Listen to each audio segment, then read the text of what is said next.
Hi everyone, how are you all doing? I'm currently on holiday and I wasn't planning to make any videos, but I do have the Mini 2 with me just to capture some nice images and whatnot, because you always have to carry it with you. But I was sitting here and I was enjoying the view and I was thinking about a shot, and I was thinking about how we could do that shot, and what I was thinking was coming into a video and then having a transition from day to night, but having the exact same position, which is not easy to do because we don't have compass positioning on the applications. So that makes it really difficult, and so you're always going to have some kind of offset.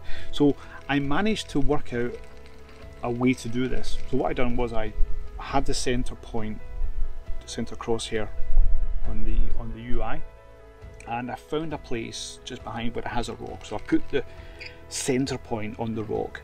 I've done it in the day and I've done it at night time as well. And I had a certain height, so I set the height at 70 meters. 70 meters, I knew I would catch the sun just before it dipped below the horizon. And this is what I came up with, and I hope you like it because I think it looks really cool.